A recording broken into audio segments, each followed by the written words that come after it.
Go ahead and lift it because I got to lock it in place.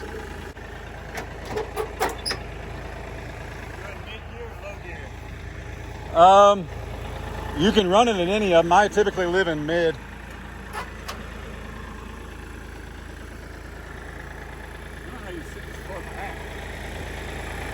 I got more on my back to sit forward. Yeah.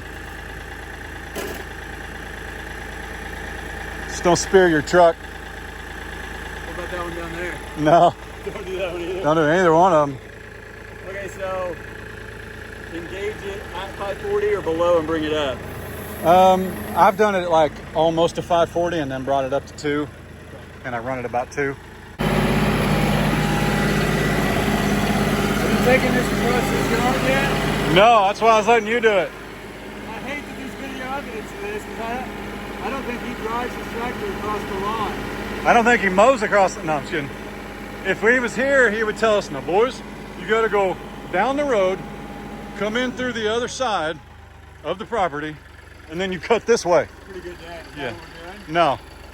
No, we're not. So you're giving me permission to go across the lawn. I think you should drop that to the ground level before you do it.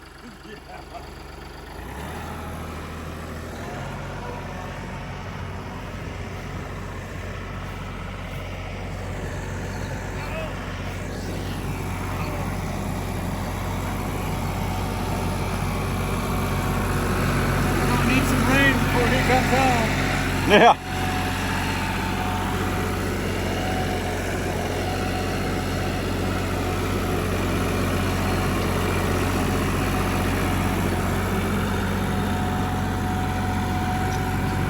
We're going to tear it up. We're going to have to actually get in there. You got any What do you chain? mean? Oh, here, hang on. Go forward and back. Cover it back here. You know they got alarms going off on their phones right now. Second one down. Like if I do forward, back, give 4x4 on or off? Off. I may tear up these yards a little bit. Well, if you want, just cut, like aim the tractor down and like mow this way instead of back, forth, back, forth, back, forth. Okay.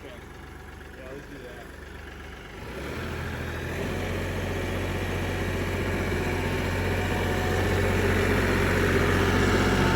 that. It's not bad. It's not, he just, you know, Dad, he's not going to care about lines going the way they're supposed to.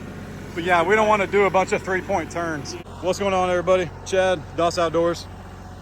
We're out here at Mom and Dad's place with the Laneshark. That's my brother Kyle, channel down below, Mom and Dad's channel down below. But, Ready?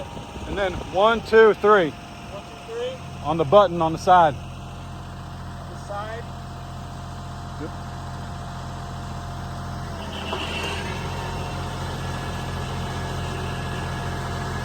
Yeah, Dad was wanting to cut into the woods a little bit because they own, I think, like 150, 200 feet, I don't know. But just figured I'd give Kyle a chance to run it. But we're also not trying to tear up the yard.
Now, I do want to mention though that the blades actually do go past the shield. So if you bump the tree, you're going to cut it. Yeah.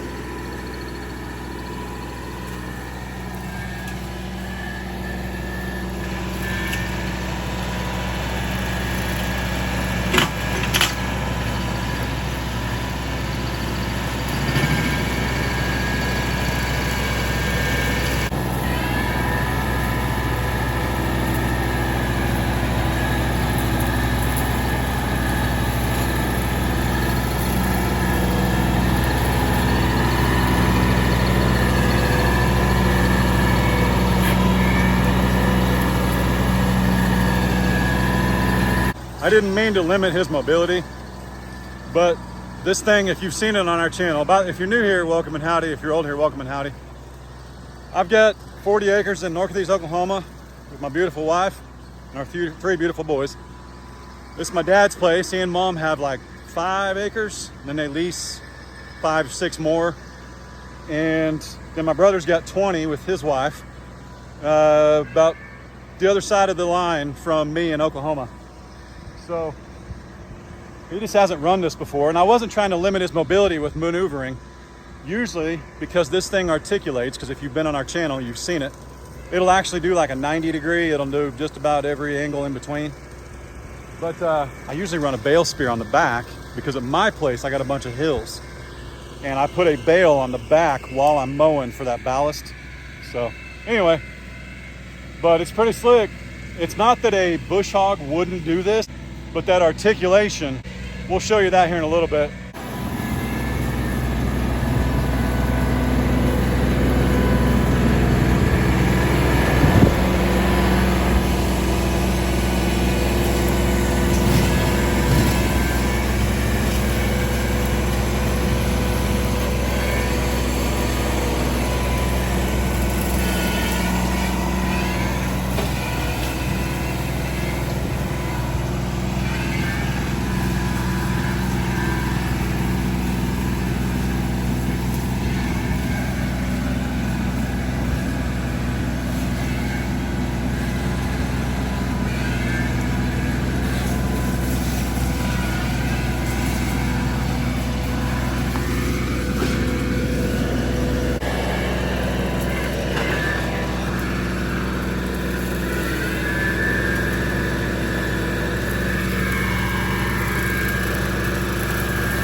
Oh, it's a learning curve. Yeah, it's definitely different having it up front, but I think once you kind of get more used to, you know, the level and where the cut is going on. You press 3 times to go, 1 time to stop.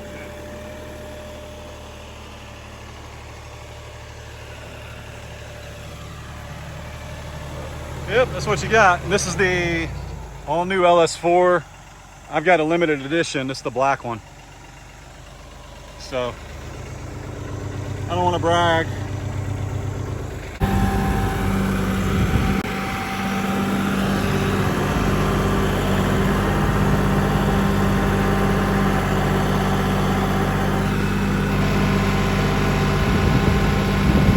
It's all right. I'll edit that out. I'll edit that out. Yeah. I didn't make those runs, Dad. Somebody else came up here and did it. Hey, I popped a wheelie on the mower over there. Straight ripping.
Well, this is for, so what Dad was wanting to do was reclaim like 10 to 15 feet. Okay. And that's what it's for. So yeah, it needs to repair, and I'm sure he'll come out and fill holes.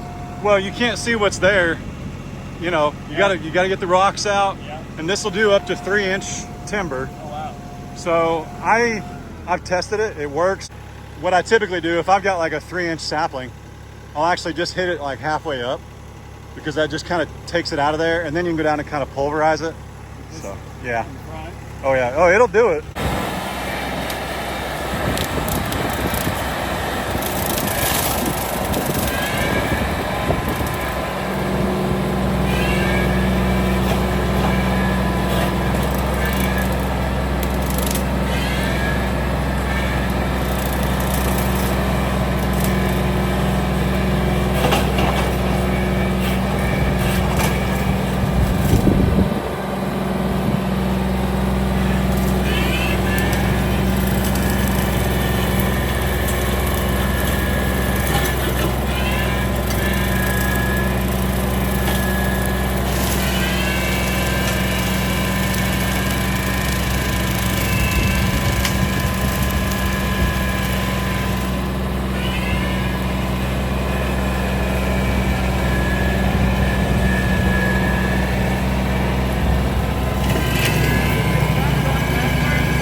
Okay, so you want to raise the bucket up All the way. quite a ways to where that can take.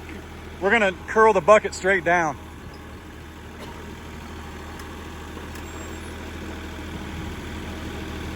Go a little bit higher. There's a happy little, now curl down more. Take that way a little bit more. All right. And then kill it.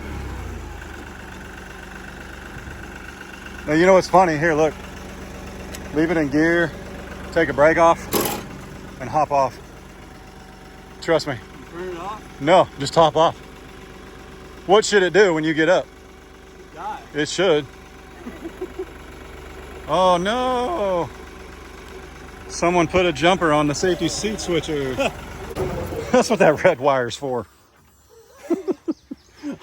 Dude, I got tired of... I get tired of pushing down on my seat just to start it up and warm it. Right. Now, in the video that I did originally, Travis is one of the owners at Laneshark, and he's a good dude. He's got an amazing beard. I sought him out to get this thing. And, you know, they make this attachment to fit any tractor. They've got them all, okay? They got bigger ones. They just came out with the one called the Hammerhead. It's got like, I want to say it's like a 50-some inch cutter. Whew, on the front? Yeah, still? yeah, big one. But they need you to shut the tractor off. I'm being sarcastic, but I'm being funny. Shut the tractor off when you're doing any adjustments up here. I'm actually going to link Travis's video on how to do that in the top comment, because they were looking out for me. They weren't mad, but because of this silly brush guard, which honestly does nothing. No. Because it doesn't protect anything. Big hole. Because of that thing, when we adjust ours, we actually have to turn it on and manipulate the bucket again, because it doesn't quite swing free. Well, they probably knew that, but the tractor they show in their video, you don't have to, but you may have to. It's real easy. It's effortless. It sounds challenging. Well, it's not, unless you have something in the way that's up front. But a lot of guys take that off. Oh, it swings this way. It swings this way. And a lot of Coyote owners take this off and have custom ones made that are closer. Yep. Because if you're doing a lot of front end loader work, you want this out of the way because it really does nothing. No, it's now, two big holes. Yeah, some guys will mount this. I mean, I think you can pull it. You even have to move this to open the hood, don't you? That or take off the front end loader or something. Yeah. I don't think the hood comes up if this is in the back position. But either way, we're talking about the Laneshark. Yeah, yeah. But let me show you here. Where you hang it like this, because that gives you you basically use the leverage of the machine. But now we're gonna learn together. And this is ultimately what you're after. Get all that? It only took us about 15 seconds, that's good. It did, well, and I get faster every time. Yeah. It's a learning curve. Now you can do this in the field, but don't run out there and get frustrated with it. Take your time. As you can see, you can set angles. Like I've actually got, well, so do you, your driveway. Oh yeah. You've got trees that you may want to be kind of one way or the other. Canted a little bit. Right. Yeah, because you got a lot of options. A lot of options. Now they marked 90 for you. That's handy. That's polite. But you even got, you could do adjustments here and the arm be at a different angle and then change that. Yeah, you got absolutely. You got a lot of different. Well, it'll go even higher. So you could pull this pin, right? Yeah, you could, no, don't do it right now. You could pull that pin, put it down here, which would raise it up, and then you could move 1, 2, 3, 4 holes on there, and you'd have it even higher. I could have a lot of fun with geometry in this thing. You could, you dork. I know. But listen, true story, we were extremely safe when we were doing this because Travis is watching, and see that camera? So's my mama. That's exactly right. We did this the way you're supposed to do it. I'm just still learning, but I'm gonna link. I've never talked to Sandy, but I know he's got one too, and they think a lot of him over there at Laneshark. Sawing with Sandy's video is down below, and Travis's video is down below, and Sandy actually has the exact same tractor. He's just got a cab on it. But you can go watch Sandy and Travis maneuver this thing, and you can learn a lot more about it. I'm still learning. I've had it a month. It's been about a month and a half, but yeah, we just took our time with it, did it right, it's safe. See the, what's the coil around the hoses, the plastic guard? Those are actually supposed to go on these, but that's Brock's fault. That's Brock at Rock Hill's fault. That's his fault. He started doing that. Did he wrap those? He wrapped them. Yeah. But yeah, I kind of like having them. I'd like to have both. Yeah. I'd like to have both wrapped. But this is not just a standard third function kit. This is from WR Long. It's a third function, and that is a continuous flow valve right there. So when you press the button, it engages, and it doesn't shut the flow off. Like with a grapple, you press a button, it opens. Yep. Well, then you want the flow to stop, because if it kept going, it would drop whatever you picked up. True. But this, if it stopped, you'd either have to hold the button down, or because of that check valve, continuous flow valve, it just runs nonstop.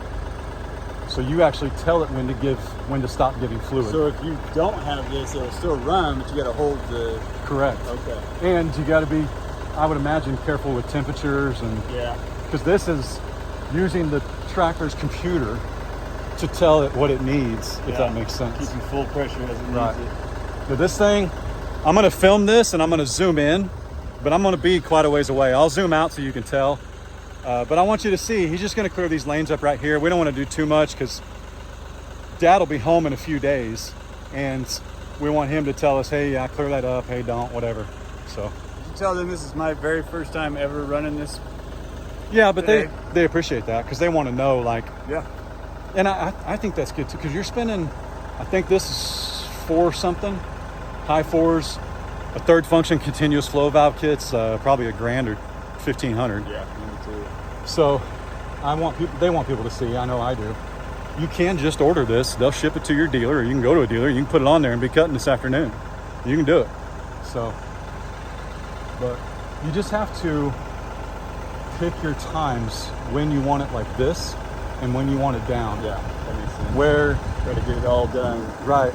And honestly, the greatest setup, if I could, the greatest setup would be a rear brush hog at the same time you got this in a 90. Probably gotta have a beefy tractor for that. Yours would do it. I'd try it. Yours would do it. Yeah, that would be nice. Like when I was going through here, if I could just go straight through, some of the trees weren't down, that would be like You ain't missing a beat. Well, and I'll say this, since you've got hills like me, is that not ridiculously easier in the brush cutting position flat than brush hogging on a hill, essentially? Yeah, because you're digging. Not that you can't, well, and it's not that you can't go down a hill, but we actually have hills and trees, you and I, we have very similar properties. Yeah. Where I can't go down the hill. I have to back up it first. Yep. I don't know what's up there. Yep. You can't back up it with a brush hog because you don't know what's behind you. You want your deck to be level, but then actually, if you don't know, there's a trick to cutting trees where you angle your brush hog. Yep. That's how I keep mine like that. But if you got this, it's the whole articulation of your bucket. That's true. So I could get used to it, and once I could do a lot of damage with it in a good way. Yep. All right, let me try this thing vertical. Well, I know somebody that's got one, but you got to have my tractor. But we'll talk to the guys at Laneshark, but we're 30 minutes apart. We don't, we're good. Yeah. He can borrow this anytime he wants. Appreciate it.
Pretty cool. That. I know.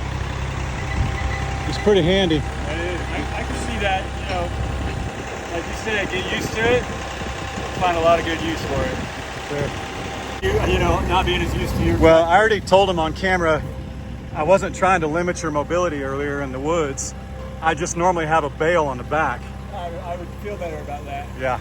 My tires aren't filled. I just use a bale on the back. Like the other day I stacked all my hay. There's a bale on the back the whole time. Yeah. So, but like we were saying, if you had your bush hog back there, that would do it. There you go. That's true. That's very true. Yep. That would actually probably be what I would use to counterbalance mine, since I already have that. Well, and dare I say that a bush hog is kind of not our dad's name is Ralph, for those who don't know, but it's not a Wreck-It Ralph machine or implement. Right. But this is a fine tuning. You know, you guys have an approach like we do leading up to your house where I want it cut back, and it's going to look like the Department of Transportation came in for a little bit. Yeah. But I don't want it just obliterated like a bush hog. Right. You want to mow the nice spots. This allows you to get up in the air, and it'll do 3 inches. Like I said, I've buzzed right next to a tree. No problem. Well, and the nice thing about it being the front cut like that, where your rotary cutter behind you, you don't have that leading cutting edge. Mm-hmm. This one, it's almost like I'm using a weed eater, and I can hit exactly what I want by driving directly straight into it. So I think that's kind of what I started to feel more right here, whereas a brush cutter, I'm typically sitting down on stuff and pulling. Correct. And pushing. A brush cutter takes a lot more passes when you don't know what's there. Yep. Because this, you can just lift it a foot, cut in, then you can visually see if there's anything in the ground. That's true. And if there's nothing there while you're driving in, then you just back up and cut. Put it down, or come on out. if you got an implement on the back, you drop your back blade. Keep driving. Yeah, I think, like you said, just there's a time curve. Spend the time with it, and it would be a fantastic. But no, I would say, safe to say, this is probably the greatest implement. If you're, like, I have to have a bale spear. I think everybody should. And I honestly use my bale spears, because I got 2 forks, as a grapple all the time. I have taken like 40-foot trees down. I've cut the logs down to like 8 foot, and I just get right in the middle. Well, here's part of the problem. This is where Chad messes up. If you have a grapple, you have to pay attention to where the weight is. Yep. If you have a bale spear, you can just stab it, and if you miss, it just falls off. It's fine. It's totally fine. Everything is fine. It's true. But no, this is something, it's got a place on a farm. I'll be renting this from you for foreseeable future. Sounds good. Thanks, man. Yep, play around, have fun.